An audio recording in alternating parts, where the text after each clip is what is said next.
আসসালামু আলাইকুম। আজকে আপনাদের সাথে শেয়ার করছি একদম বিয়েবাড়ির বাবুর্চি স্টাইলে ক্রিমি শাহি ফিরনি। ঈদ বলেন বা অন্যান্য অনুষ্ঠানে ডেজার্ট হিসাবে এই শাহি ফিরনিটি খুব সহজেই তৈরি করে নিতে পারবেন। আশা করি আজকের এই ফিরনির রেসিপিটি সবার ভালো লাগবে। তো এর জন্য প্রথমে এখানে আমি নিয়ে নিচ্ছি মেজারমেন্ট কাপের 1/3 কাপ পোলাওয়ের চাল। এখন চালটাকে খুব ভালো করে ধুয়ে পানিতে প্রায় 20 মিনিটের মতো ভিজিয়ে রেখে ছাঁকনির মধ্যে রেখে যতটা সম্ভব পানিটা ঝরিয়ে রাখব।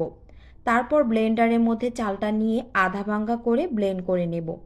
এই কাজটা চাইলে হাম্বল দিস্তা কিংবা শিলপাটায়ও করতে পারেন। এখন একটি বাটিতে নিয়ে নিচ্ছি কুসুম গরম দুধ। এর মধ্যে দিয়ে দিচ্ছি 1 চিমটি পরিমাণ জাফরান এবং সামান্য জর্দার রং। জর্দার রংটা দিচ্ছি কারণ জাফরানে অত একটা কালার আসে না। আর দিয়ে দিচ্ছি 1/3 কাপ মাওয়া। মাওয়া যদি না থাকে তাহলে সরাসরি মাওয়ার সমপরিমাণ গুঁড়া দুধ দিতে পারেন, তবে বাবুর্চিরা মাওয়াটাই ব্যবহার করে। এখন সব কিছু খুব ভালো করে মিক্স করে এক সাইডে রেখে দেব। এখন চলে যাচ্ছি মূল রান্নায়। পাত্রের মধ্যে দিয়ে দিচ্ছি 1 লিটার গরুর দুধ, 2টি স্টিক দারুচিনি, 2টি করে লং এলাচ। একটু নেড়েচেড়ে অপেক্ষা করব দুধটা ভালো করে বলক আসার আগ পর্যন্ত। যখন বলক চলে আসবে তখন চালটা দিয়ে সাথে সাথে নাড়তে হবে, না হলে কিন্তু দলা পেকে যাবে। এখন পরপর নাড়বো আর অপেক্ষা করব চালটা ফুটে আসার আগ পর্যন্ত। আর সাইডের যে দুধটা লেগে থাকে ওইটা খুরচুন দিয়ে ঘেঁষে আবার দুধের মধ্যে মিলিয়ে দেব। পুরো ফিরনি রান্নার সময় এই কাজটা করতে হবে। চালটা যখন ফুটে আসবে তখন আমি অ্যাড করব এখানে হাফ কাপের মতো চিনি। মিষ্টিটা আপনারা আপনাদের পছন্দ মতো এখানে অ্যাড করবেন। চিনিটা যখন গলে যাবে তখন দিয়ে দেব মাওয়া এবং জাফরানের মিশ্রণটা। এখন দেখুন কালারটা কতটা সুন্দর এসেছে আর অনেক সুন্দর একটা স্মেল এসেছে।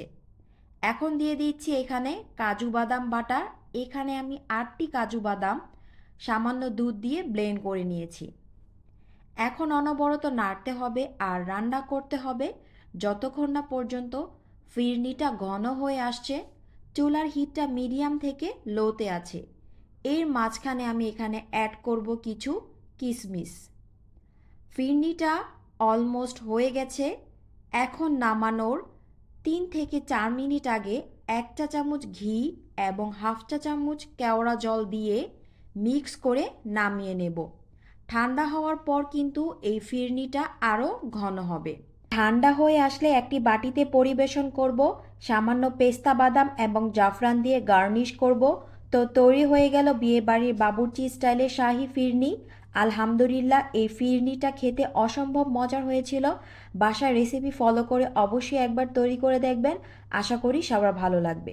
তো আজকের রেসিপি কেমন লাগলো অবশ্যই কমেন্টে জানাবেন। যদি ভালো লেগে থাকে ফলো দিয়ে পাশে থাকবেন এবং চ্যানেলটিকে সাবস্ক্রাইব করে রাখবেন। তো আবার দেখা হবে নতুন কোনো এক রেসিপি ভিডিও নিয়ে। ততক্ষণ সবাই ভালো থাকবেন। আল্লাহ হাফেজ।